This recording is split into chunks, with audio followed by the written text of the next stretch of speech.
Sofiane Rasmouk, le monstre de Colombes, comme l'a appelé la presse, parce qu'il a tabassé 2 femmes à une demi-heure d'intervalle dans le même quartier, à coups de poing et à coups de pied. L'une est restée pour morte, elle s'appelait Priscilla. Je n'ai jamais vu un tel acharnement bestial sur une femme. C'était un punching ball, son visage et son crâne. On voyait quasiment plus ses yeux. Je reconnais ma fille par son vernis à ongles sur les pieds. La seconde, Sandra, il a réussi à la violer, à force de coups et de menaces. Dès qu'elle veut tourner la tête, elle prend un coup. Elle veut lever les yeux pour voir son visage, elle prend un coup de genou. Ce type, j'ai qu'une trouille, c'est qu'il commette une nouvelle agression. Il faut faire vite. On a un sentiment d'urgence. Et pour faire vite, les policiers ont fait vite. 72 heures. Il passe pile poil, juste dans l'axe d'une caméra, un gros plan, enfin on a son visage, il est beau comme un soleil. Il est surtout très connu des services de police, Rasmouk. Ce type, c'est une armoire à glace, avec un casier long comme le bras, et qui surtout n'aurait jamais dû se trouver dehors le soir des crimes, mais en prison. La prison où il était attendu, mais où il n'est pas rentré. Un raté. Un de plus dans une succession de manquements qui vont secouer la justice et le gouvernement.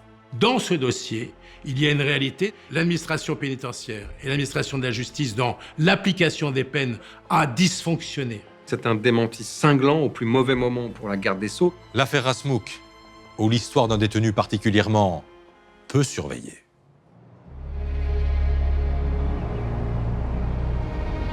Jeudi 8 août 2013, Nanterre, siège de la PJ des Hauts-de-Seine. Au moment de prendre son service, le commandant Pauline ne le sait pas encore, mais 2 dossiers prioritaires ont atterri sur son bureau. Les 2 affaires se déroulent la veille au soir, donc le 7 août, à quelques minutes d'intervalle, à environ 600 mètres d'écart, sur la commune de Colombes. À chaque fois, c'est une femme seule qui chemine dans la rue et qui va être agressée. Le côté très violent des 2 agressions me laisse à penser qu'il doit s'agir d'un seul et même auteur. C'est une conviction qui est campée chez moi depuis la première minute. On se dit, s'il y a un fou dangereux qui agresse les femmes dans le coin, il faut faire vite. On a un sentiment d'urgence.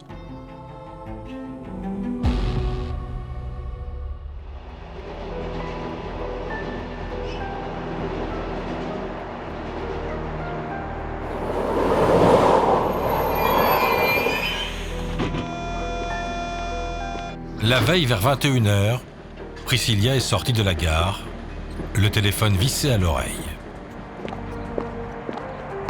La personne qu'elle avait au téléphone est un ami, c'était un collègue de travail, et il projetait d'aller à Bali la semaine suivante. Priscilla et son ami peaufinent l'organisation des vacances au soleil. La discussion dure plusieurs minutes avant de s'interrompre brutalement. Il entend tout d'un coup un cri étouffé, un cri sourd.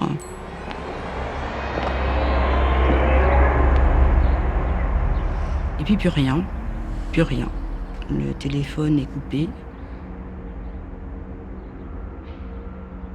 Immédiatement, il s'inquiète. Rappelle vite.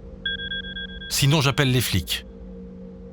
Sans réponse, l'ami de Priscilla compose le 17. Une patrouille se rend immédiatement chez elle, à Colombes. C'est un petit immeuble d'habitation. Et sous le hall, devant les boîtes aux lettres, il y a des traînées de sang. Et là, ils vont suivre les traînées de sang. Et dans un recoin, ils vont trouver la victime, qui est inconsciente.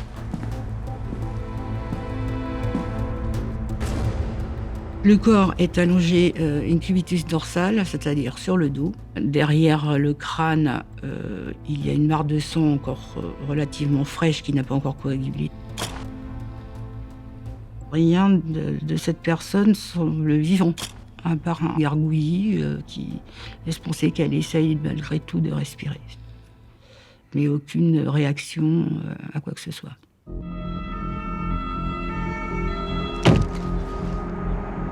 Priscilla est dans un état critique. Malgré mes 30 ans de pratique, je n'ai jamais vu un tel acharnement bestial sur une femme. C'était un punching ball, son visage et son crâne. On voyait quasiment plus ses yeux. Les joues, mais gonflées, comme si on avait mis de l'hélium dans sa bouche. J'ai eu le réflexe de prendre mon téléphone personnel pour faire un cliché. Parce que les mots n'auraient pas pu faire ressortir la violence des coups qu'elle a subis et l'état dans lequel son agresseur l'a laissée, pour morte.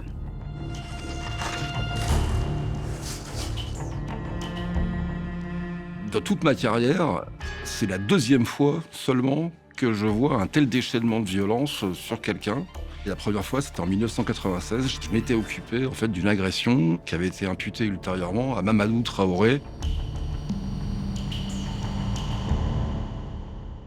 Mamadou Traoré, le tueur aux mains nues. Quand il agresse des femmes à coups de poing, cet homme est tellement violent qu'elles en sortent défigurées et toutes amnésiques. Elles ne se souviennent de rien encore aujourd'hui. Je me suis dit, mais Mamadou Traoré, il peut pas être sorti quand même. Et je prends la peine de vérifier si ce type n'est toujours en prison, parce que de toute ma carrière, j'ai jamais vu ça, quoi.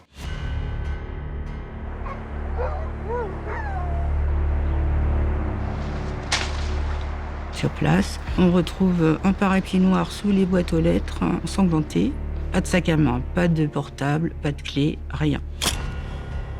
Les secours ont déshabillé Priscilla. Son pantalon et son t-shirt sont intacts. Elle a probablement été victime d'un vol qui a très mal tourné.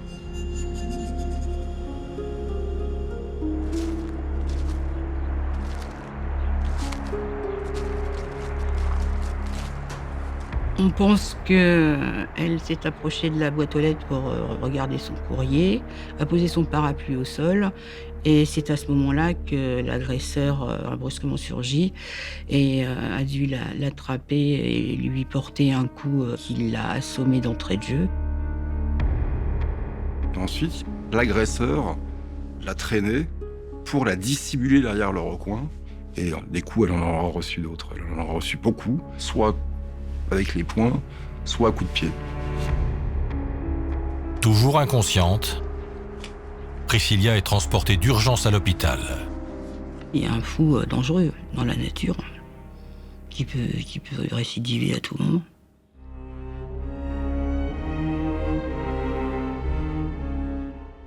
Ce que les policiers sur le pont cette nuit-là ignorent encore, c'est qu'à peine une demi-heure plus tard, à 600 mètres de là, une autre femme est prise pour cible. Ce soir-là, je suis avec les copains lorsqu'on reçoit un appel radio pour une femme victime de viol. Ce sont des passants qui l'ont recueillie dans la rue. Elle s'appelle Sandra. Elle a tout juste 19 ans. Pardonnez-moi l'expression, mais elle s'est faite massacrer. Elle a le visage vraiment qui commence à se déformer. Elle présente une grosse dermabrasion au niveau du front. Ça a dû être très violent, mais bizarrement, elle ne se plaint à aucun moment de douleur physique. Elle est vraiment en état de choc. On l'assoit dans notre véhicule et on appelle immédiatement les sapeurs-pompiers. Elle nous dit qu'elle allait chez son copain à la base. Donc elle est venue en train, elle arrive dans la gare de la Garenne-Colombes. Comme Priscilla avant elle.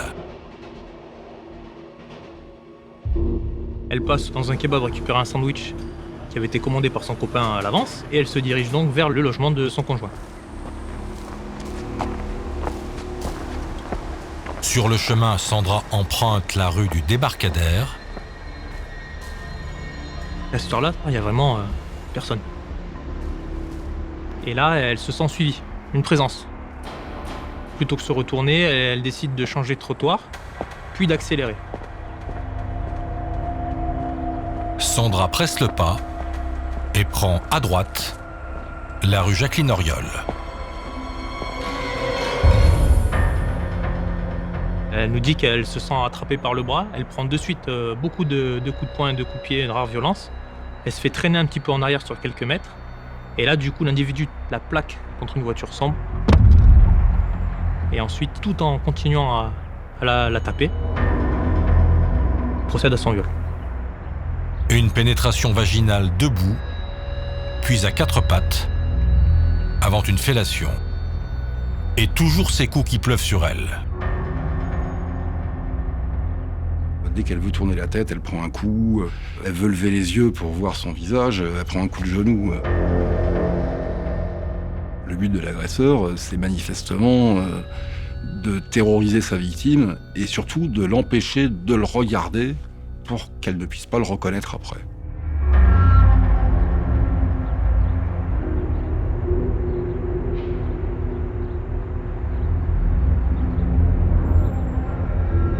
Sandra, son calvaire, si je puis dire, s'arrête avec le vol de sa carte bleue et de son code bancaire.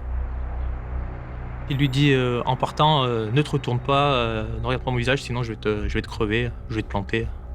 Et il s'en va.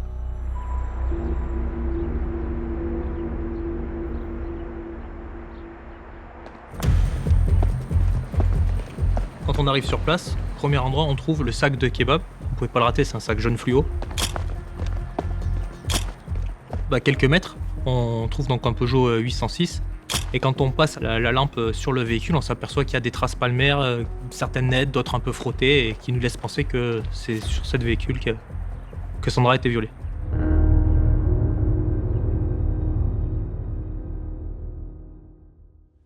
Dominique, pendant que la police scientifique ratisse la scène de crime, Sandra est transférée dans un hôpital de Nanterre.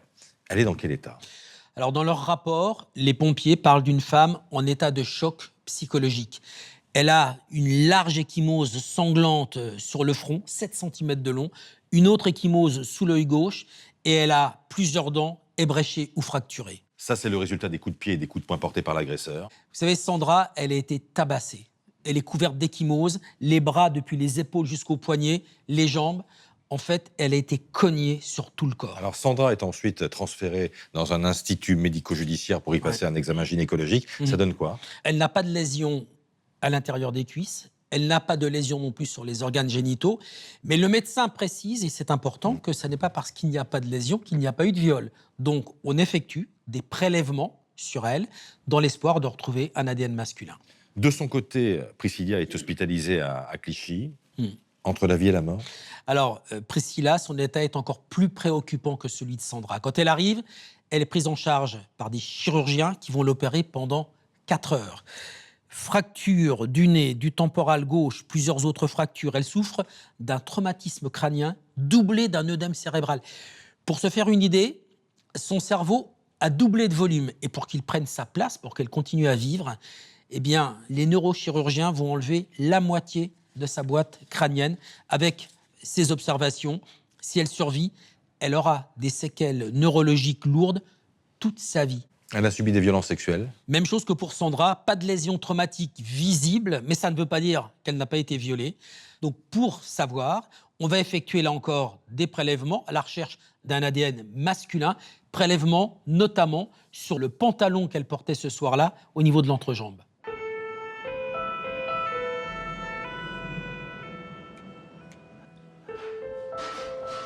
Quand je suis rentrée dans la salle de réveil, je ne reconnais pas ma fille.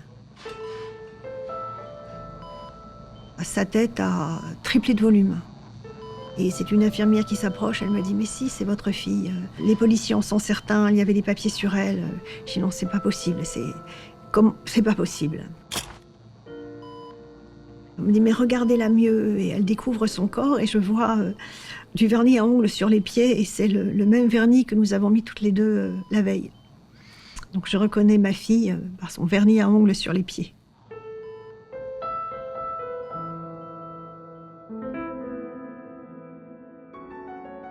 Au mois d'août 2013, avant les faits, Priscilla, c'est une femme absolument heureuse. Tout va pour le mieux dans le meilleur des mondes possible.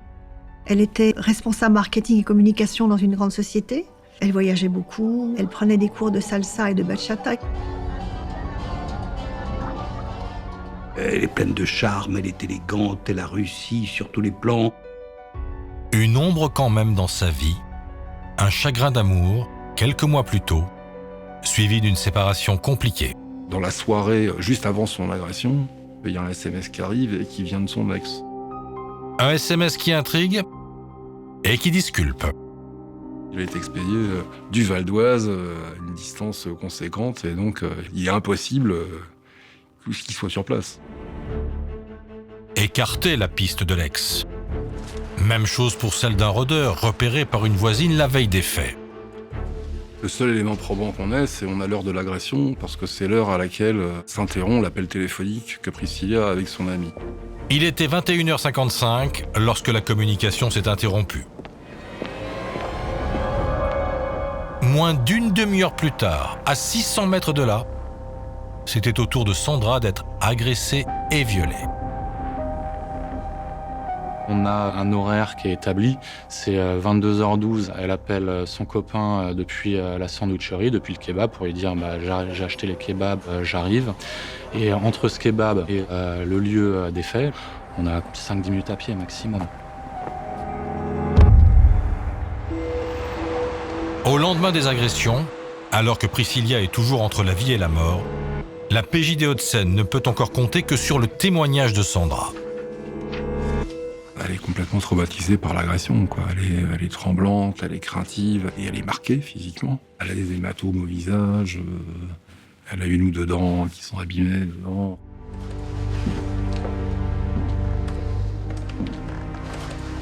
Sandra, c'est une jeune femme qui, à 19 ans, est victime d'un viol de rue.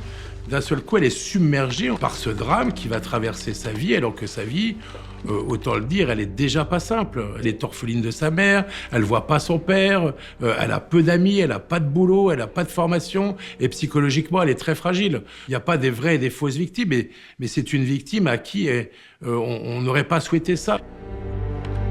Devant les policiers, Sandra livre un récit cru et aussi détaillé que possible. Il m'a mis son sexe dans la bouche tout en me disant « suce-moi, suce-moi ». Comme mes dents étaient éraflées du fait des coups que j'avais pris, je pense qu'il a dû se faire mal et a sorti son sexe. Il m'a dit quelque chose comme « tu n'arrives même pas à me faire bander ». On est marqué par le fait que vraiment, elle est incapable de nous donner le moindre signalement. Parce qu'elle dit « j'ai tellement pris de coups, j'avais tellement peur ». Le type me disant de ne pas le regarder, j'ai jamais osé le regarder, quoi. Tout ce qu'elle peut nous dire, c'est qu'il est habillé en sombre, un jean sombre et un t-shirt sombre. Elle nous dit qu'il est massif, qu'il est musclé, vraiment athlétique. Il parle comme parlent les maghrébins de cité, sur le Coran de la Mecque. Elle nous dit, pour moi, c'est un arabe.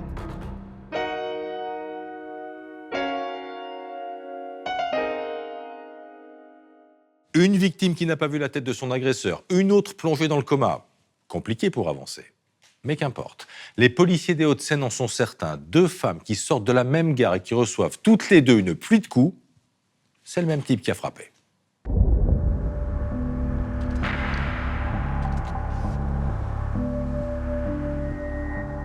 Il est possible que la première agression de Priscilla soit une tentative de viol, qu'elle soit débattue et qu'elle soit faite tabasser.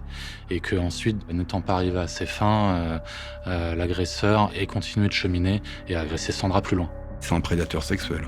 On a affaire carrément à un prédateur sexuel, il n'y a pas d'autre mot.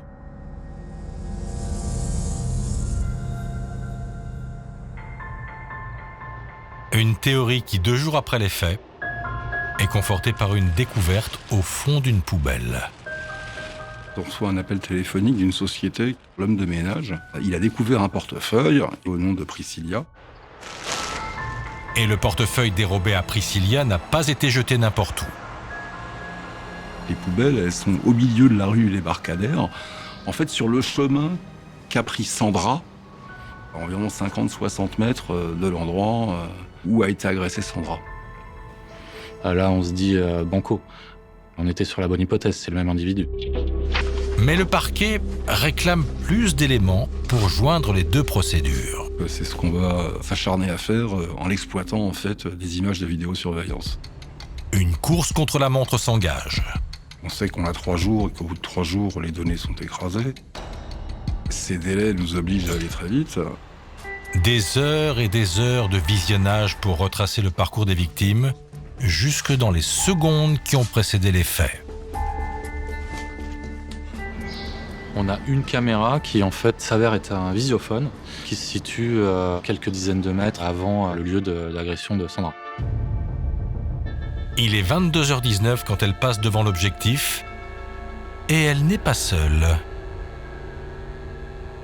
On voit apparaître celui qu'on pense être son agresseur, qui marche aussi vite qu'elle, et on voit bien que sur ces 2 derniers pas avant qu'il sorte du champ, il se met à courir. Et il a dû regarder autour, il a vu qu'il n'y avait personne, il voit que le coin est tranquille, il accélère pour sauter sur Sandra. 11 minutes plus tard, l'homme réapparaît. Cette fois, il court, mais dans le sens inverse. Un suspect sérieux. C'est un homme qui a l'air de type méditerranéen, qui est habillé tout en noir, en t-shirt et pantalon sombre. C'est tout. On veut obtenir des images de meilleure qualité et avoir plus qu'une silhouette et une description, avoir un visage. S'il a suivi Sandra, l'homme a sans doute agi de la même manière avec Priscilla. À 21h31, la voilà, vêtue d'un haut rouge, qui apparaît gare Saint-Lazare. Elle grimpe dans le train, direction la Garenne-Colombes. On va voir Priscilla sortir par l'avant du train. Dans le même temps, on va voir un homme qui sort par l'arrière du train. Et cet individu, il est habillé exactement de la même façon. Il a un jean sombre, il a un t-shirt qui est sombre, il a une sacoche en bandoulière, il a des baskets, il n'y a pas de doute, c'est le même homme. Et quand Priscilla passe devant le bâtiment de la gare, il lui emboîte le pas. Pour nous, c'est sûr, il la suit. Les policiers tiennent leur homme et ils vont remonter sa trace au fil des rails. Avec les images de la SNCF, on s'aperçoit qu'il est visible à la gare de Pont-Cardinet. Soit 5 arrêts avant la Garenne-Colombes, les policiers comprennent que l'homme est déjà en chasse. Il y a une femme seule qui passe et lui, il est juste derrière. Il va sortir derrière la femme de la station. On le voit, il arrive sur le trottoir, il a l'air d'hésiter, il regarde à droite, il regarde à gauche, comme s'il avait perdu la jeune femme de vue. Cette femme ne saura jamais à quel sort elle a pu échapper. Le gars regagne le quai de la gare, traverse les voies, et à 21h36, il monte dans le même train que Priscilla. Entre-temps, les policiers ont eu tout le loisir de lui tirer le portrait. Il passe pile poil juste dans l'axe d'une caméra, un gros plan, enfin on a son visage, il est beau comme un soleil.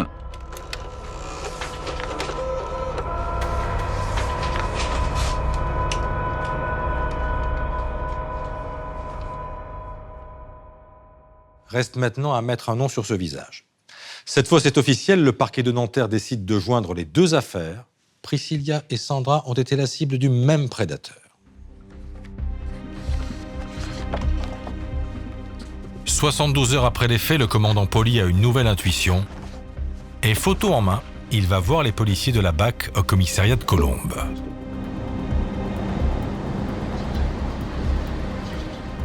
On sait qu'ils connaissent très bien leur secteur.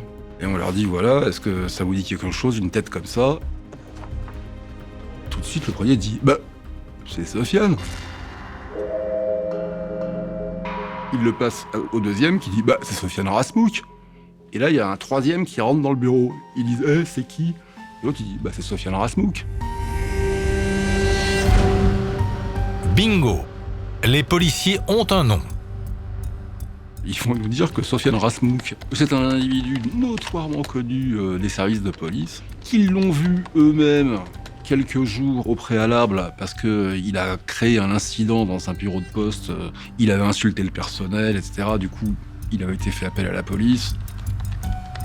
Bien connu de la police, Sofiane Rasmouk l'est aussi de la justice. À 25 ans, il compte 22 mentions à son casier judiciaire. C'est quelqu'un qui est connu pour des affaires de vol, des outrages, des histoires de stupes. À chaque fois qu'il sort de prison, il refait une connerie et c'est reparti, quoi. Commissariat, justice, prison. Ce type, j'ai qu'une trouille, c'est qu'il commette une nouvelle agression. Je ne dors pas très tranquille. Les policiers logent Rasmouk dans une cité de Colombes, à quelques centaines de mètres des lieux des agressions. Les voisins, ils sont terrorisés, c'est le caïd de la tour, quoi. Il fait peur à tout le monde, quoi.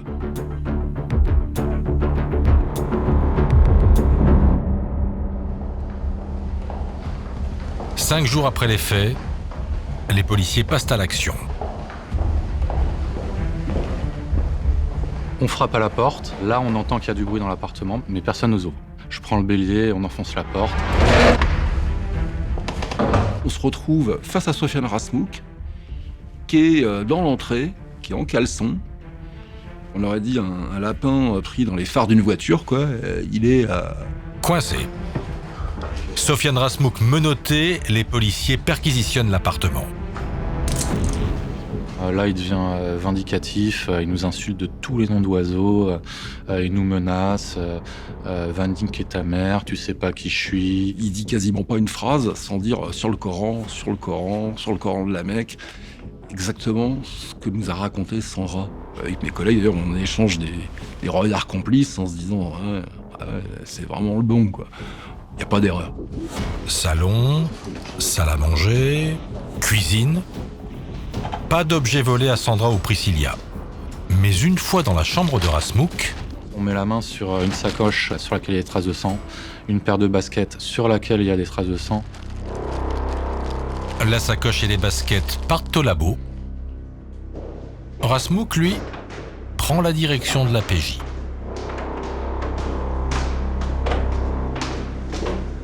On est à peine parti en fait de la cité. Il me dit mais moi je croyais que vous veniez pour Masmi. Et je lui dis ça veut dire quoi Masmi? Il me dit Masmi liberté. Je me retourne, je lui dis vous êtes en semi-liberté? Il me dit bah ouais à la santé, mais comme j'ai pas réintégré depuis plusieurs jours, je croyais que vous veniez me chercher pour ça. Et là, je crois que les bras m'en tombent. Je me dis, il y a quelque chose qui coince dans cette histoire, il y a quelque chose qui va pas, quoi. Il aurait dû être en prison, il aurait dû être à la santé, dans sa cellule, au moment de la commission des faits. Il avait rien à faire dehors à cette heure-là.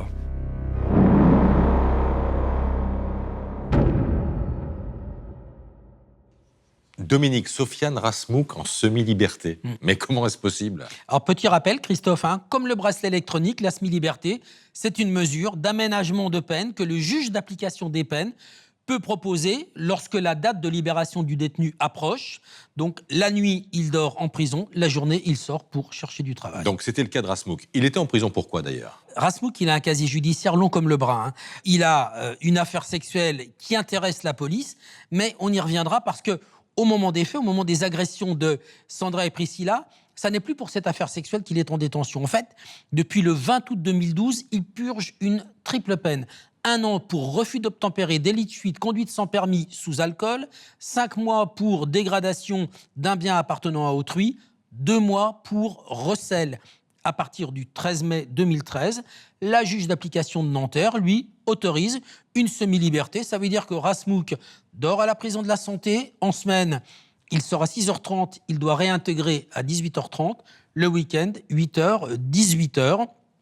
Il doit aussi traiter son addiction à l'alcool parce qu'il a un problème d'alcool. Il a aussi un problème avec la pendule. 9 retards injustifiés. 9 fois, il est rentré trop tard. Et ce fameux lundi matin, lorsque les policiers vont l'interpeller, eh bien, il découvre que ça fait 3 nuits qu'il n'est pas rentré à la prison de la Santé. Ça devrait faire de lui un évadé et il devrait être inscrit au FPR. Ce qui n'est pas le cas. Et c'est pour ça que les flics, en fait, tombent de l'armoire. Bien sûr, il n'est pas inscrit au fichier des personnes recherchées. Donc, les policiers téléphonent à la prison de la Santé. Ils ont un surveillant qui leur dit bah oui, on ne peut pas toujours vérifier si les gens sont rentrés, et puis ils ont besoin d'air un peu. Donc, un contrôle de la semi-liberté raté qui va déclencher une vive polémique. En attendant, Dominique, vous doutez de ma dernière question. Ouais.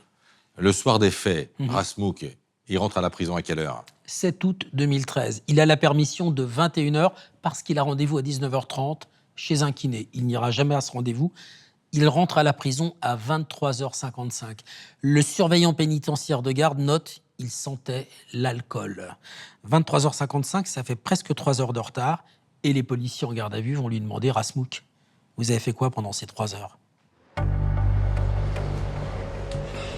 J'en ai géré pas mal des gardes à vue face à Sofiane Rasmouk. Je suis vraiment pas à l'aise et je me sens en danger. C'est quelqu'un qui mesure 1m82, il doit faire dans les 90 kilos. On sait que d'un instant à l'autre, il peut exploser, se mettre dans une rage, une colère folle. Je dis à mes collègues, systématiquement, on le sort de cellule avec les menottes. On le laisse attaché tout le temps et on le surveille comme le lait sur le feu. Lors de ses 2 premières auditions, Rasmuch reste de marbre et nie tout en bloc. Je lui montre les photos des victimes avec les blessures. L'idée, c'est de le faire réagir. Et là, il me répond « Waouh, je suis choqué, mais j'ai rien à voir avec ça ». Pourtant, quelques minutes plus tard, lors de son transfert au tribunal pour la prolongation de sa garde à vue, Rasmuch adopte un autre ton. Et dans l'ascenseur, il me regarde d'un air narquois et il me dit « Tu crois peut-être qu'il y a une de tes victimes qui pourra me reconnaître ?» Et là, je me dis « Quel... » C'est comme s'il pensait qu'il va avoir l'impunité s'il n'y a pas une victime qui dit je le reconnais, c'est lui, quoi. Et donc lui, c'est pas vu, pas pris. Les policiers ont encore 24 heures pour faire vaciller Rasmuch, avec un argument de poids, la vidéosurveillance. On le voit à tel endroit, à tel endroit, à tel endroit, et à chaque fois, il est sur le lieu des faits, et là, il peut pas nier, il se reconnaît sur les vidéos. Mais non, il s'enferme, il est là, c'est lui, mais c'est pas lui l'agresseur. Non, lui, il était là pour une histoire de stup. L'achat d'1 kilo de drogue. Et d'ailleurs, une partie de la cam est toujours chez lui. Il nous dit, il y a 500 grammes que j'ai cachés sous la baignoire de mon appartement, et les 500 grammes restants, je les ai jetés dans la cuvette des toilettes juste avant que vous m'interpelliez, quand j'ai entendu police. Déjà, je peux vous dire, on n'a jamais entendu un bruit de chasse d'eau. Très franchement, personne n'y croit à son histoire. Mais on peut pas ne pas y aller. On peut pas y couper à la 2e perquisition, c'est impossible. Et à 14h, au 2e jour de garde à vue, Rasmuch est de retour à Colombes. On fait le dessous de la baignoire, et il n'y a rien sous la baignoire. Et là, il prend quasiment un air offusqué en disant « Ouais, ça a disparu, je me l'explique pas. » Les policiers sont restés en tout et pour tout 13 minutes dans l'appartement du 8e étage, suffisamment pour ameuter tout le quartier. En arrivant en bas de l'immeuble, en fait, on a droit à un comité d'accueil, c'est-à-dire qu'il y a tous les jeunes de la cité qui se sont rassemblés là. Et j'ai la stupeur de constater donc la présence d'une caméra, parce que déjà, on commence à parler de cette affaire. Hué par ses anciens amis du quartier, voici l'agresseur présumé. Escorté par les policiers après une perquisition, sous les insultes des habitants. De toute façon, t'es mort en prison. Sale pointeur. Pointeur. Dans ces cités, c'est ainsi qu'on appelle les agresseurs sexuels.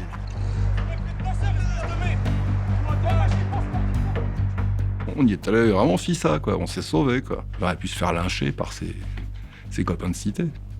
On l'a protégé sur ce coup-là, on peut le dire.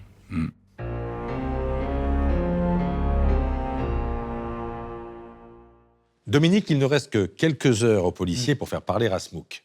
Mais le gars est coriace. Ouais, il est coriace, le gaillard. Mais les enquêteurs ont encore une carte dans leur manche. Vous vous souvenez des prélèvements ADN qui ont été effectués sur Sandra et Priscilla le soir de leurs agressions? Eh bien, à quelques heures de la fin de la garde à vue, les résultats tombent. Ça a matché. L'ADN de Rasmuch, son profil génétique, correspond en tout point à une trace de contact qu'on a retrouvée sur la lunette arrière de la Peugeot 806 contre laquelle il a collé, plaqué Sandra le soir de son agression, de son viol. Mais sur elle, il laisse son ADN ou pas? Il laisse son ADN sur le haut du visage et sur les cheveux de Sandra. En revanche, le prélèvement vaginal effectué sur elle permet de déceler la présence d'un ADN masculin, mais en quantité trop faible pour qu'on puisse dire qu'il s'agit de celui de Rasmuch. Alors ça, c'est pour Sandra. Est-ce qu'on retrouve aussi son ADN sur Priscilla? Oui, l'empreinte génétique de Rasmuch est retrouvée sur la paume de la main droite de Priscilla, sous les ongles de sa main gauche et sur plusieurs doigts de ses deux mains. Ce qui laisse penser qu'ils sont sans doute battus. Est-ce qu'il y a des preuves de viol ou de tentative de viol? Non, le laboratoire n'a pas trouvé de traces de sperme dans les parties intimes de la victime, mais sur la tentative de viol, eh bien, le labo va sacrément conforter les suspicions du juge et des enquêteurs, puisqu'on retrouve des traces ADN de Rasmuch sur le pantalon de Priscilla, et pas n'importe où, sur les boutons du haut de la fermeture éclair et sur l'entrejambe à l'extérieur.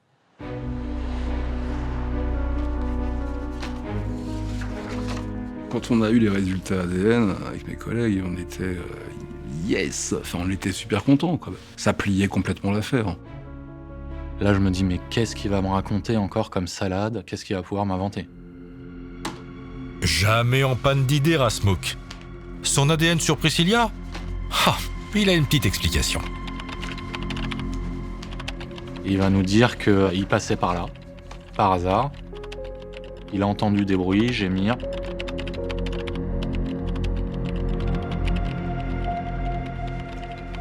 Il a voulu lui porter secours. C'est là qu'il a dû mettre son ADN sur ses vêtements. Il se pose en bon samaritain, en brave type qui la met en PLS, qui appelle les secours en leur disant il y a une dame blessée et tout. Et évidemment, on a vérifié auprès des services de secours, c'est un coup de téléphone qui n'a jamais existé, quoi. Il veut se donner le bon rôle. Pour Sandra violée en pleine rue, Rasmuch est moins bavard. Sur elle, il y a mon ADN? C'est impossible. Là, je comprends que de toute façon, j'arriverai pas à le faire avouer. Il a réponse à tout. Il invente au fur et à mesure. Mais de toute façon, il y a tellement d'éléments contre lui que les aveux, ce serait la cerise sur le gâteau, mais c'est inutile. Après 48 heures de garde à vue, Sofiane Rasmuch est déféré chez le juge. Et là, plus un mot. Il est mis en examen pour tentative de meurtre et tentative de viol sur Priscilla, viol aggravé sur Sandra. Direction la prison de Fresnes. Et l'affaire explose. La presse, la classe politique, tout le monde s'y met. Pourquoi Sofiane Rasmuch, le multirécidiviste, n'était-il pas en prison ce soir-là? La colère des familles de 2 femmes qui ont été agressées très violemment il y a quelques jours à Colombes, en région parisienne. Le suspect qui a été arrêté était sous le régime de la semi-liberté et c'était pourtant un récidiviste. Pour la mère d'une des victimes, il n'aurait jamais dû bénéficier d'une telle mesure. Les juges qui remettent ces types-là dehors très facilement, avec une grande facilité, peut-être que si un jour ça arrive à leur femme, à leur fille, à leur sœur, peut-être qu'ils changeront d'avis. C'est grave ce qui s'est passé. Je me disais qu'il fallait pas que ça se reproduise, qu'il fallait sanctionner toutes ces personnes. Dans la ligne de mire des parties civiles, il y a la juge d'application des peines de Nanterre. C'est elle qui a accordé, en mai 2013, un régime de semi-liberté à Sofiane Rasmuch pour ses 7 derniers mois de détention. On a quelqu'un qui a 22 condamnations à son casier judiciaire. Il a bénéficié de tous les aménagements de peine qu'on peut bénéficier lorsqu'on est condamné. Il s'en est pas servi non pas pour se réinsérer, il s'en est servi pour récidiver. L'institution judiciaire s'est comportée avec une bienveillance extrême. Les autorités compétentes n'avaient pas pris la mesure de cette dangerosité. Car entre 2 condamnations pour vol en réunion et trafic de stupes, Sofiane Rasmuch s'est aussi rendu coupable d'une agression sexuelle. Il avait 21 ans et cette affaire rappelle étrangement celle de Sandra et Priscilla. On est en pleine nuit à Paris, on a une jeune femme qui rentre seule chez elle.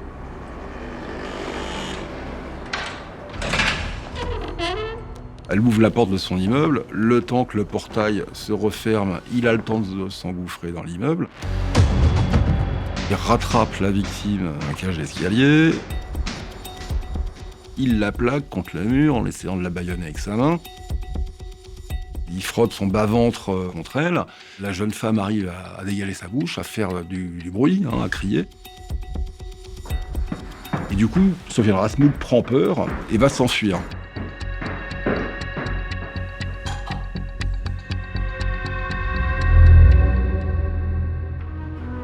Trahi par ses empreintes digitales, reconnues par la victime, Sofiane Rasmuch est condamné à 3 ans de prison et il fait son entrée au fichier des auteurs d'infractions sexuelles. Si la victime ne réagit pas comme elle a réagi, je ne sais pas si on se serait contenté d'une agression sexuelle. Il y a en 2009 les prémices de ce qui s'est passé par la suite. Un jeune homme qui refuse toute contrainte, fonctionnant dans une recherche de plaisir immédiat. C'est ce que relève la psychologue qui a expertisé Rasmuch en 2009. Il y avait quand même des alertes, il y a des signaux qui ont été émis à un moment donné, qui ont laissé penser que peut-être on aurait dû être plus vigilant, plus attentif, et qu'il n'était pas judicieux, en tout état de cause, de le faire bénéficier de telles largesses.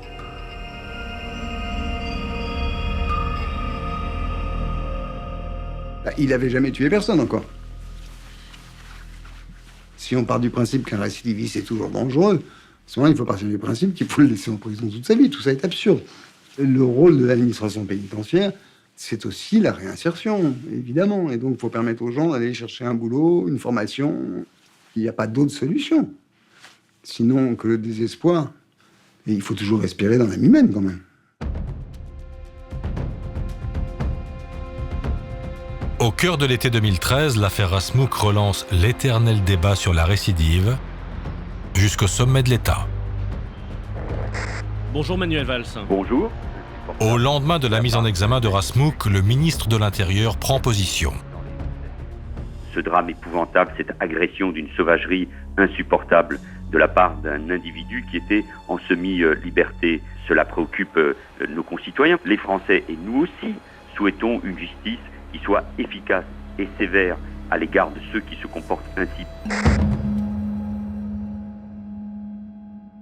Manuel Valls, de la même manière qu'il a adopté le style de communication de Nicolas Sarkozy, le mouvement perpétuel, la présence sur tel ou tel fait divers en permanence, eh bien, il va adopter la même vision extrêmement répressive. Manuel Valls n'a pas hésité à s'engager dans une voie purement démagogique et à dire si ce type avait été totalement incarcéré, ces faits n'auraient pas eu lieu. Évidemment, c'est tellement facile de dire ça. C'est l'exploitation d'une tragédie d'une façon éhontée, quoi. Manuel Valls m'a appelé plusieurs fois. Il est venu voir ma fille à l'hôpital. Nous avons continué à communiquer par SMS. Il était très actif sur ce dossier. Un activisme qui n'était pas dénué d'arrière-pensée politique. Face à sa collègue, la ministre de la Justice, Christiane Taubira. Vous avez une Christiane Taubira qui est beaucoup plus à gauche, qui est beaucoup plus compréhensive, on va dire, vis-à-vis des causes sociales de la délinquance, et qui, elle, se lance dans une réforme pénale à ce moment-là, qui vise tout de même à une forme d'allègement de la contrainte carcérale.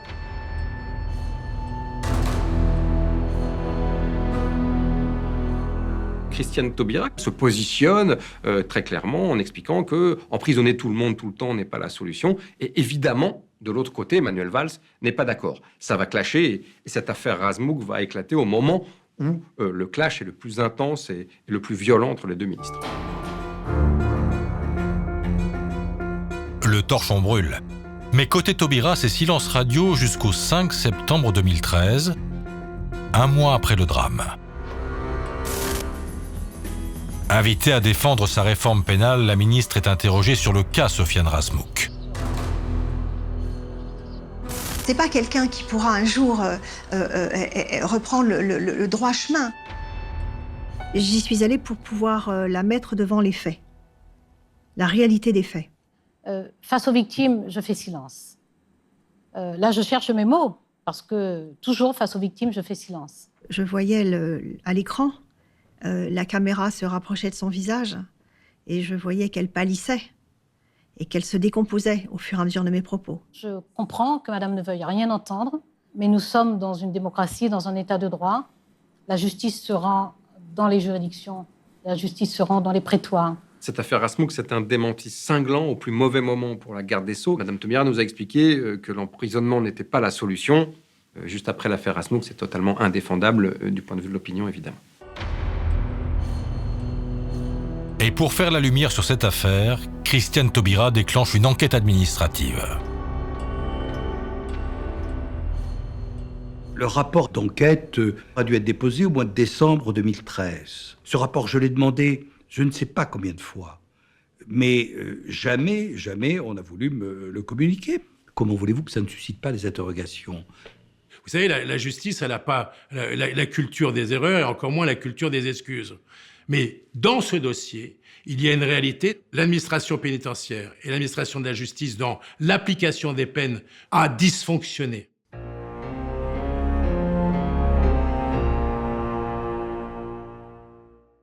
persuadé que la justice a failli et que ces drames auraient pu être évités si chacun avait bien fait son travail. Les parties civiles attaquent.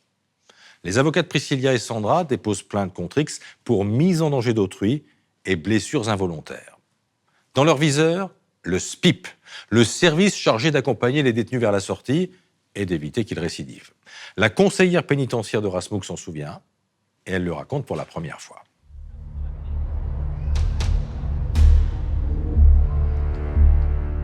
En 2013, j'avais la charge du suivi de 45 détenus en semi-liberté. J'étais les yeux et les oreilles du juge. Au milieu de l'été, son collègue en vacances, Sarah a récupéré le dossier Rasmuch. J'avais bien été mis au courant par mon collègue de ces différents retards. Je savais qu'il me fallait être vigilante sur ce dossier.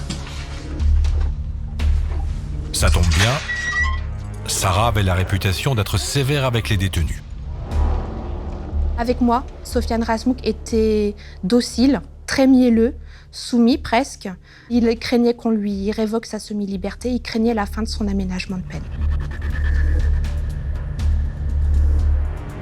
Le soir du 7 août, quelques minutes avant les agressions de Sandra et Priscilla, Sofiane Rasmuch a laissé un message sur le répondeur de sa conseillère. Il est 21h33. Sofiane Rasmuch me disait qu'il arriverait en retard. Le détenu aurait dû regagner sa cellule depuis déjà 30 minutes. Il n'avait pas sa voix habituelle. Il avait une voix plutôt pâteuse. J'avais l'impression qu'il avait bu de l'alcool ou qu'il avait consommé des produits stupéfiants. Le lendemain, en arrivant à la santé, Sarah a appris que Rasmuch était rentré en prison avec pas loin de 3 heures de retard. Elle l'a immédiatement convoqué dans son bureau, sans rien savoir de ce qu'il avait fait la veille à Colombes. Je lui ai demandé s'il se moquait de moi. Et là, de suite, Sofiane Rasmuch s'est complètement fermé. Je ne l'avais jamais vu comme ça. Il levait les yeux au ciel pour retenir les larmes de couler. Il n'arrêtait pas de me répéter qu'il fallait que je l'enferme à vie, qu'il ne fallait plus que je le laisse sortir. Je le sentais tellement mal, j'avais l'impression qu'il allait se jeter sous le métro. Pris de remords, Rasmuch ? L'homme n'a rien dit de sa soirée.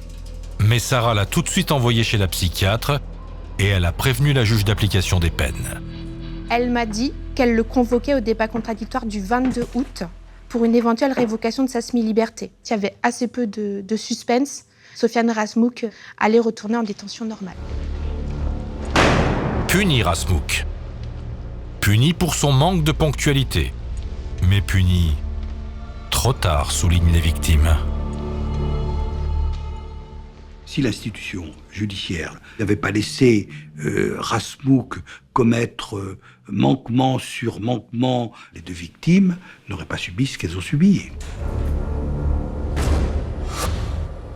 Personne ne peut rester insensible à ce qui leur est arrivé, c'est quelque chose d'horrible. Pour autant, je ne me sens pas du tout responsable de ce qui s'est passé.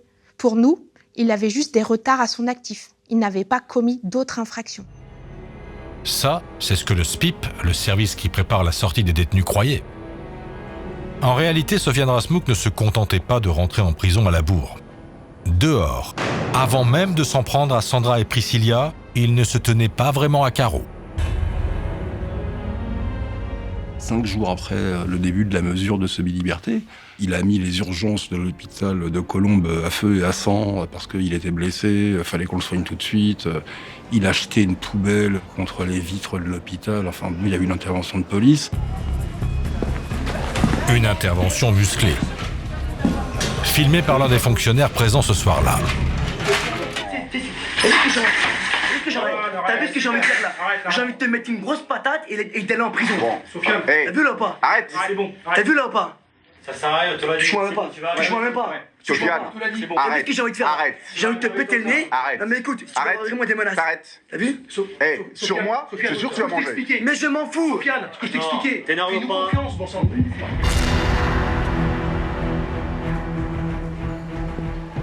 Une fois calmé, Rasmuch a été placé en garde à vue au commissariat de Colombes, mais il s'est bien gardé d'expliquer qu'il était détenu en semi-liberté. Et ça, les policiers, on ne peut pas le savoir. On ne sait pas judiciairement où en est un individu. Nous, il est dehors. Et si le magistrat Il fait pas des recherches, lui, de son côté. Le parquetier qui est au courant de cette affaire ne se renseigne pas comme si cette affaire était une affaire banale, commise par un délinquant primaire. Rasmuch ressort libre, avec en main une simple convocation devant le tribunal correctionnel. Le soir même, il est de retour à la santé, comme si de rien n'était. Le type peut faire n'importe quelle bêtise et le juge d'application des peines, il est au courant de rien. Il peut pas savoir parce que personne lui dit. Un dysfonctionnement qui s'est reproduit, et pas n'importe quand. La veille de l'agression de Sandra et Priscilla, il est arrêté pour un vol à la Défense. Et il fait l'objet d'un rappel à la loi. On vous dit, monsieur, c'est pas bien, faut pas recommencer. Et puis c'est classé. Ces 2 infractions ne sont jamais remontées au juge d'application des peines et au service d'insertion et de probation. Il y a eu des manquements, des désinvoltures, des légèretés, on peut dire des fautes. Des fautes ont été commises, des fautes de première communion ont été commises. Et si on avait eu toutes les informations en temps voulu, Sofiane Rasmuch n'aurait pas été dehors le 7 août au soir. On aurait pu éviter tout ça, indéniablement.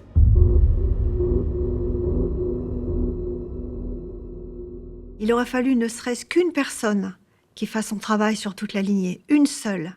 Ça aurait suffi à ce qu'il ne soit pas en liberté à ce moment-là, une seule.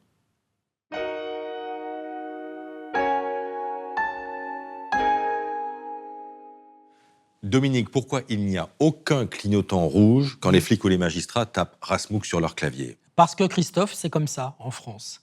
Un député, dans un rapport, a recensé plus de 100 fichiers en France mis à la disposition des services de sécurité. Alors il y a des fichiers administratifs, d'antécédents judiciaires, d'identification judiciaire, de renseignements, etc. Mais il n'y a aucun fichier qui centralise l'ensemble des informations.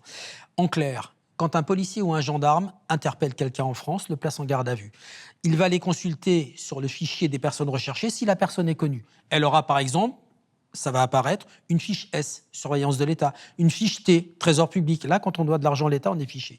Une fiche V pour les évadés, mais rien sur une personne qui serait en semi-liberté. Ensuite, Christophe, ils vont consulter le TAJ, le traitement des antécédents judiciaires où figurent les faits délictuels ou criminels qui sont rattachés à cette personne. À aucun moment, les policiers n'auront accès à des informations sur la semi-liberté. Là encore, les seuls à en connaître, ce sont les magistrats ou alors l'autorité pénitentiaire. Donc il n'y a aucun fichier central commun à tous les services, on ne peut pas croiser les fichiers? Non, à ma connaissance, non. Pour revenir à notre affaire et à la plainte contre X que les avocats de Sandra et Priscilla ont déposée, que donne l'instruction? Alors l'instruction, elle va être dépaysée, normale, à Lyon, et elle fera l'objet d'un non-lieu. Et finalement, le seul à rendre des comptes, ce sera Sofiane Rasmuch. Et une jeune juge d'instruction va être désignée qui va poursuivre le travail des policiers. La première victime était une jeune femme à laquelle je pouvais m'identifier facilement. Nous avions un âge à peu près similaire. J'ai pu me faire accompagner quelques fois. Je ne voulais pas rentrer seule chez moi. Au moment de recevoir Sofiane Rasmuch dans son bureau, plusieurs semaines après les faits, la juge dispose de nouveaux éléments à charge. Face à ces dénégations, qui étaient assez fermes, nous lui avons opposé le fait qu'on avait retrouvé des traces de sang de Priscilla sur la sacoche qu'il tenait en bandoulière et sur ses baskets. Et là, à ce moment-là, il va changer de version. Ce soir-là, ça s'est mal passé. J'ai pété un plomb. Rasmuch passe à table pour Priscilla. Il va expliquer qu'il va lui voler son sac pour un mobile crapuleux. En fait, il voulait récupérer son argent. Il va lui donner des coups quand elle est devant les boîtes aux lettres. Il la traîné en expliquant qu'elle voulait pas lâcher son sac. Mais je voulais pas la tuer. Je suis pas un criminel. Ni criminel, ni violeur, Sofiane Rasmuch. Il va tout simplement dénier toute connotation sexuelle. C'est un vol qui a mal tourné, c'est tout? Je suis désolé par rapport à la fille qui s'est retrouvée dans le coma.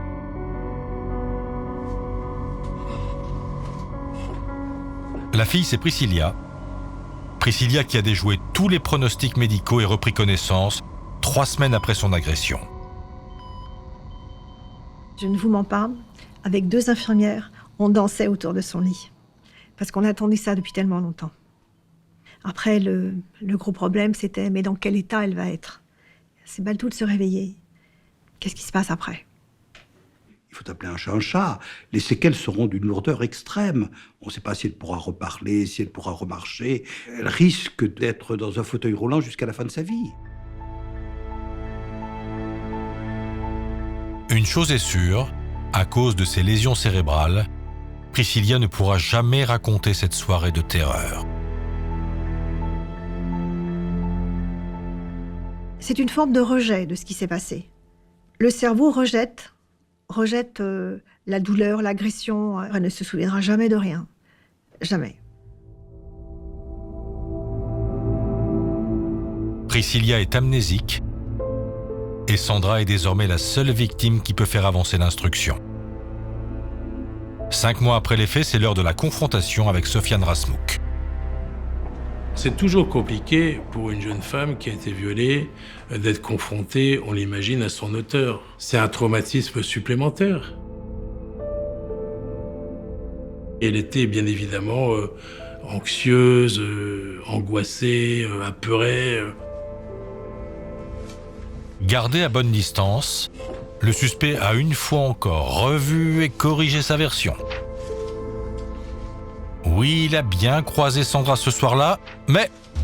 Elle a sauté sur lui pour qu'en gros, il puisse l'aider alors qu'elle venait de se faire agresser. Il va essayer de lui caresser un peu le visage, en tout cas de la prendre au niveau du front pour la rassurer, tout simplement.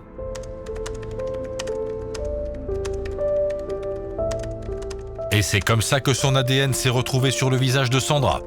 Une fois de plus, Rasmouk fait le coup du bon samaritain. C'est classique, c'est malheureusement très répandu, bon, voilà. Mais c'est pas ça qui compte. Ce qui compte, c'est ce qu'elle dit, elle, à la mesure de confrontation. Encore une fois, elle l'a pas vu. Sauf qu'elle l'a entendu. Elle dit c'est lui. Je reconnais sa voix, c'est sûr, c'est lui. Je sais que c'est lui. La messe était dite. Voilà, c'était fini. Rasmouk trahi par sa voix et par les objets volés sur les scènes de crime. Peu après les faits, on a retrouvé la carte bleue de Sandra aux abords de la prison de la Santé. C'est à proximité de l'endroit où il résidait, donc ça ne peut pas tout à fait être un hasard.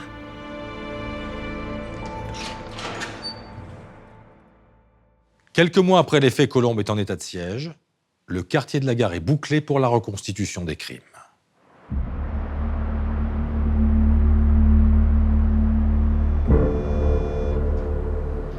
Crâne rasé, regard noir, Sofiane Rasmouk participe à la reconstitution sous bonne escorte. Je me souviens, ça faisait une impression bizarre parce qu'en réalité, il était tenu par une laisse un peu, pour pas qu'il s'échappe. J'ai toujours en tête qu'il est capable de tout, donc on est extrêmement prudent, malgré tous les effectifs déployés. Il ne tente pas de se faire la belle, mais Sofiane Rasmouk ne se fait pas tout petit non plus.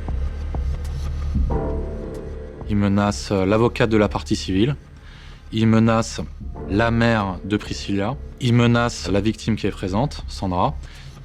En fait, il cherche la bagarre à tout le monde, quoi. Il laisse une impression épouvantable. Épouvantable. À la demande de la juge, Rasmouk rejoue l'agression de Priscilla en bas de son immeuble. Mais cette fois, il n'est plus question d'un vol de sac à main.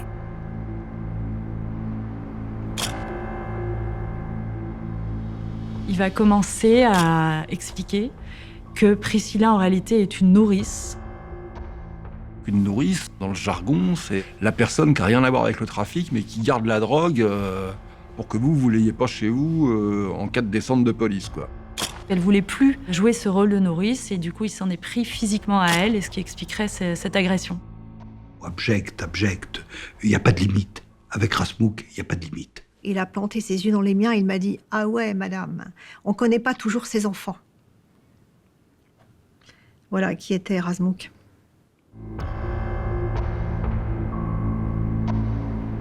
Au moment d'aborder le viol de Sandra en pleine rue, Rasmuch n'en démord pas. C'est pas lui. Ça, jamais.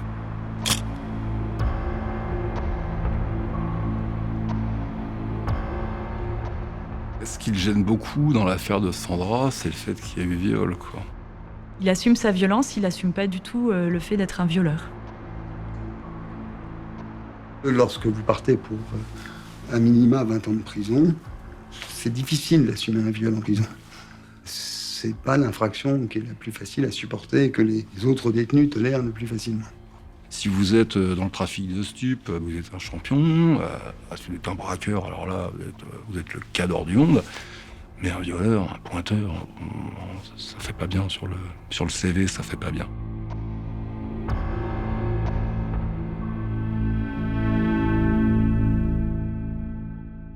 Dominique, à la fin de la reconstitution, Sofiane Rasmuch croit coincer la juge en lui demandant pourquoi, s'il a violé Sandra, on n'a pas retrouvé son ADN dans son vagin. En fait, il le dit de façon beaucoup plus trash. Il n'aurait pas mieux fait de se taire. Il aurait mieux fait de se taire parce qu'il a en face de lui une magistrate tenace. C'est quand on fait une enquête judiciaire, quand on fait de l'ADN, on garde toujours un petit écouvillon pour faire des contre-expertises. Et là, il en reste un. Et la magistrate, on arrive à la fin de l'instruction, se dit, tiens, pourquoi pas.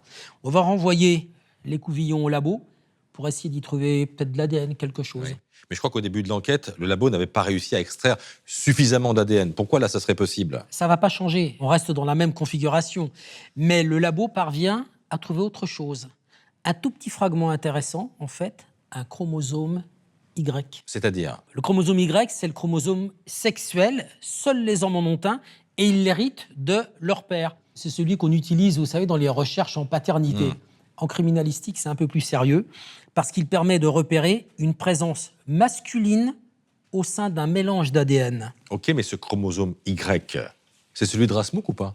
Alors, ce n'est pas une preuve irréfutable, puisque ce chromosome Y, c'est soit celui de Rasmuch, je vous l'ai dit, soit celui de son père ou de son frère, ou de tout autre individu qui, par le fait du hasard, présenterait le même chromosome Y. D'accord, mais quelle est la probabilité pour que ce soit le sien? Alors, dans son rapport, le laboratoire de la police précise que dans la base de données internationale, la fréquence de ce chromosome Y-là, elle est de 0,002%. Autant dire que la probabilité que ce ne soit pas le chromosome Y de Rasmuch, elle est quasi nulle. Donc, pour les policiers et pour la juge, il ne fait aucun doute que Rasmuch est coupable. Reste à savoir ce qui se passe dans sa tête. Au milieu des années 80, c'est à Colombes que le père et la mère de Sofiane Rasmuch ont posé leurs valises en provenance du Maroc. Ses parents sont des gens qui travaillent, des gens qui participaient totalement au fonctionnement de la société, qui n'étaient pas du tout exclus. Ils sont tout à fait dans la tradition maghrébine, de la mère protectrice et du père fouettard. Son père ne laissait rien passer à son fils aîné. Sofiane devait être un exemple. Son père a pu se montrer très autoritaire, voire parfois violent avec lui quand il était enfant.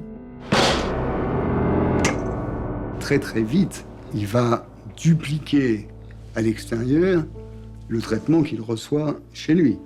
Quand il est frappé à coups de ceinturon par son père, il va dupliquer ce comportement à l'égard de ses petits camarades avec lesquels il peut avoir un conflit de gomme ou de crayon. Dès la maternelle, Sofiane Rasmuch a provoqué ses premières bagarres, commis ses premiers vols, et ça ne s'est pas arrangé lorsque la famille s'est agrandie. Sofiane Rasmuch va mal vivre la naissance d'un petit frère, qui va l'écarter d'un lien privilégié avec sa mère. Il dormait avec elle jusqu'à un âge assez avancé. La mère passe de l'amour excessif à l'égard de son fils à de la haine revendiquée. Sofiane, un enfant différent de ses trois frères et sœurs. Sa mère disait qu'il souffrait de la maladie du vol. Bref, que c'était la honte de la famille. On voit bien dans l'histoire qu'il est exclu et considéré comme le mouton noir de la famille. C'est forcément vécu de façon négative. Il est tout seul, battu par son père, mal aimé par sa mère. Donc il est dans un malaise total qu'il exprime par la violence. Les parents, ils vont assez vite réclamer de l'aide auprès de tierces personnes, parce qu'ils sont absolument dans l'incapacité de le gérer.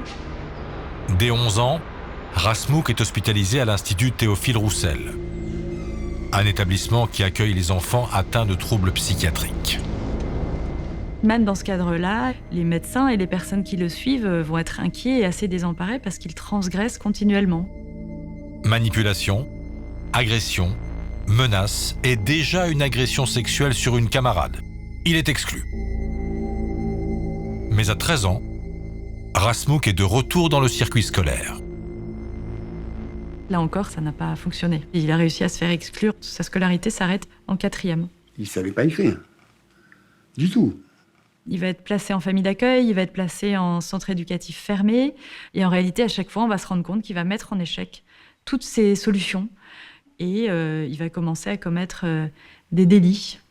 Il avait compris que pour quitter un endroit qui ne lui plaisait pas, il suffisait qu'il fût violent. Et à ce moment-là, on le mettait dehors.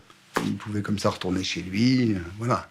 On peut se demander si la répétition des passages à l'acte n'est pas, au fond, une façon inadaptée et un peu tragique d'attirer l'attention sur lui. Si ce ne sont pas des appels au secours inadaptés. Sofiane Rasmuch, mineur, cumule 11 mentions à son casier judiciaire, avec une montée en puissance à l'âge de 17 ans. Son père va décéder. Il va faire un cancer assez fulgurant. C'était pour lui un élément traumatique fort, peut-être parce qu'il n'a probablement pas été le fils que son père aurait souhaité. C'est à partir de ce moment-là qu'il commence à s'alcooliser régulièrement, ce qui facilite son passage à l'acte. Sans travail ni formation, Sofiane Rasmuch, majeur, enchaîne les infractions à un rythme soutenu. Et qu'importe les peines de prison qui vont avec. Répétition des passages à l'acte, intolérance à la frustration, impulsivité, défaillance d'anticipation. On retrouve toutes les séquences du psychopathe et d'un profil psychopathique.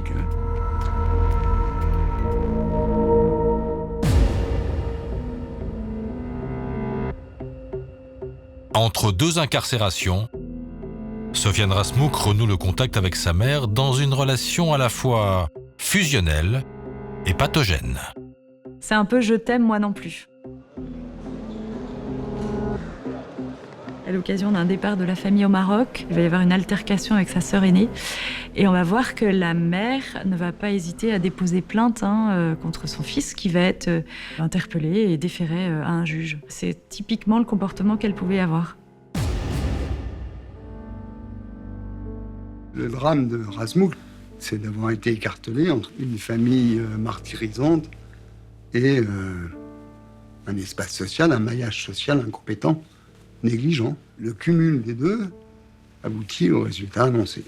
Et son comportement finalement criminel.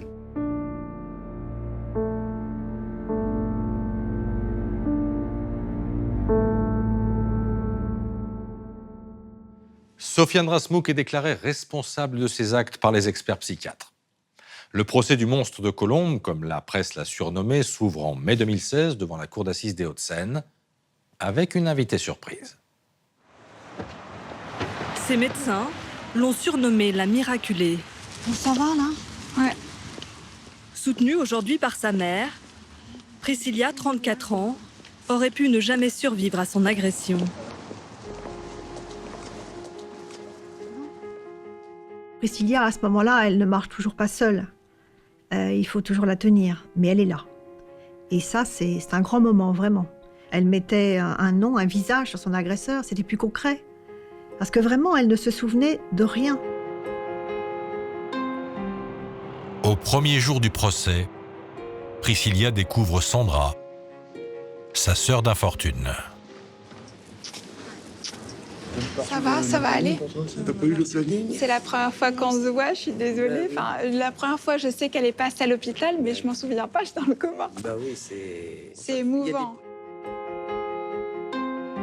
Dans la salle, côte à côte, les deux jeunes femmes voient entrer dans le box un Sofiane Rasmouk en rage. Ça se voit qu'il a fait de la muscu en prison. Tout de suite, il bouge beaucoup. Il a le haut du corps en mouvement, et les pectoraux qui tremblent et les bras qui se contractent. Il dégage une certaine violence et on sent qu'il veut en découdre. Ma réputation a été salie, lance d'emblée Rasmouk, avant d'ajouter, le regard braqué sur les victimes. Aujourd'hui, j'ai du sang sur les mains, mais pas de la mouille. Il va afficher la ligne qui est la sienne depuis l'origine. Et ça n'est pas un viol. Je n'ai violé personne. La thèse de Rasmouk, c'est celle d'un complot et il entend bien la défendre. À sa manière. Bruyant, exubérant, vitupérant. C'est une pile électrique. Dès que la présidente pose une question qui ne lui plaît pas, c'est-à-dire à peu près toutes les questions, il crie. Il tape dans la vitre du box, il tape dans le micro, il en a cassé 2 au cours du procès. Sandra, elle était terrorisée. Elle ne voulait pas aller à la barre parce qu'elle avait peur qu'elle bondisse de son box. Il inspirait la crainte, la peur. Face à un Sofiane Rasmouk ingérable, la présidente multiplie les suspensions de séance. Et sur leur banc, les deux avocats de la défense ne bronchent pas. On a décidé de le laisser faire de façon à ce que la Cour constate à quel point il était irrationnel. Et donc ça influe sur l'appréciation de sa responsabilité. Assez rapidement, il nous en a fait grief. Et il s'en est plaint et il nous a récusés. Mais qu'il le veuille ou non, Sofiane Rasmouk doit disposer d'une défense devant les assises. Alors, pour éviter de renvoyer le procès, la présidente commet d'office l'un des deux avocats tout juste débarqués. Très peu de temps après, cet avocat intervient au débat et explique qu'il ne peut pas continuer parce qu'il vient d'être menacé de mort par Sofiane Rasmouk. Il a menacé de tuer lui, sa femme, ses enfants. Comme il n'est toujours pas question de renvoyer le procès, la présidente commet d'office l'autre avocat, maître Francis Terquem. J'avais à ce moment-là plus aucun rapport avec lui. J'étais commis d'office, taiseux, je le laissais faire.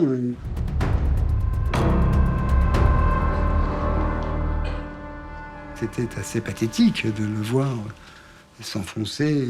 On assiste à ce spectacle affligeant d'un accusé qui, étant complètement dénué d'empathie envers les victimes, sort des phrases, des formules, des insultes.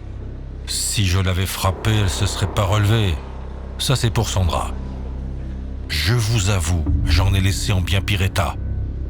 Cette fois, Rasmouk parle de Priscilla, qui d'un pas lent s'avance à la barre. Elle nous parle tout simplement de sa vie qui a basculé. Elle a renoncé à tout ce qu'elle aimait, à son métier bien sûr, à la danse, au voyage.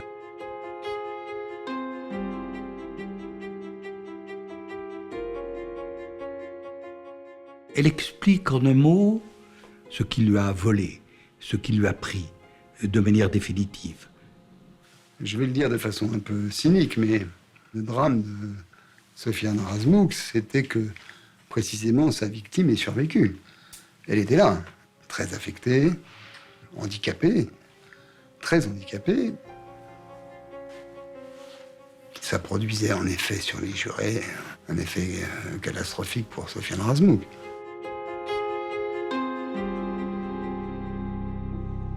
Un type pareil, il faut le laisser enfermer le plus longtemps possible, assène l'avocat général. Représentant de la société, il requiert la perpétuité. La parole est à la défense. Quand Francis Terquem se lève après avoir gardé le silence pendant les derniers jours du procès, c'est pas une plaidoirie qu'il lance, c'est vraiment un cri. Et ce cri, plus qu'en défense de Sofiane Rasmouk, il vient en accusation de la société. Sofiane Rasmouk, un indésirable dont tout le monde s'est lavé les mains, lance maître Terquem. Il trouve les mots justes. Il arrive même à rendre Rasmouk humain, touchant. Dans son box, l'accusé ne bronche pas, même lorsque son avocat décide de torpiller sa ligne de défense. Il n'a jamais reconnu aucun des deux viols. Ni la tentative de viol sur Priscilla, ni le viol sur Sandra. Alors qu'il ne s'agit que de ça. Il s'est affiché tueur, alors qu'il n'était que violeur. Oui. La défense réclame l'acquittement pour la tentative de meurtre sur Priscilla. La présidente donne le dernier mot à l'accusé, et là, rien ne sort. Il a la voix étranglée, il pousse le micro et il dit qu'il n'a rien à ajouter, et on sent que les larmes lui montent aux yeux. Ce qui montre que l'avocat de la défense a touché juste. Que ça correspondait à la réalité, qu'il le savait, que d'un certain point de vue, sans doute espérait-il que quelqu'un me dirait à sa place. Mais Maître Terquem n'a pas convaincu la cour qu'il ne s'agissait que de viol.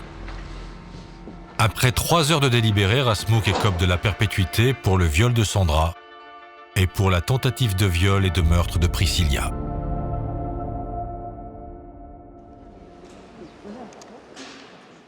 Je suis soulagée parce que je m'attendais pas à ça. Une peine aussi lourde. Voilà. Je m'attendais Tu l'espérais, que... et tu avais peur que ce ne soit pas une peine C'est aussi ça. lourde. C'est une victoire, c'est une vraie victoire. Oui. On s'est quand même battu pour en arriver jusque-là. Ouais. Rasmuch en prison, Priscilla poursuit son long chemin vers la guérison, avant qu'un deuxième coup du sort ne s'abatte sur elle.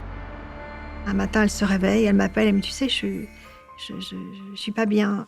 Tout de suite, ils s'aperçoivent qu'il y a un gros problème, qu'il y a un cancer très avancé. On en est à qu'est-ce qui lui reste de vie. Priscilla est morte. Elle allait avoir 40 ans.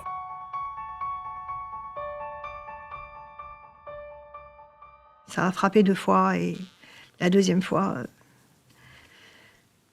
elle me disait, mais tu vois, qu'est-ce que j'ai fait de mal pour qu'il m'arrive tout ça? Elle comprenait pas pourquoi 2 fois.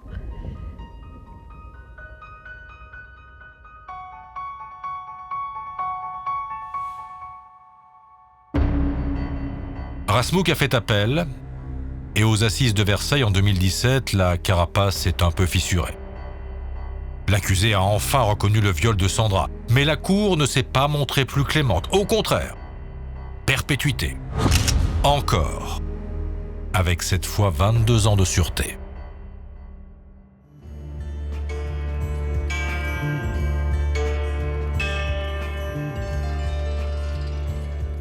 Et Rasmuch n'a pas fini de faire des siennes.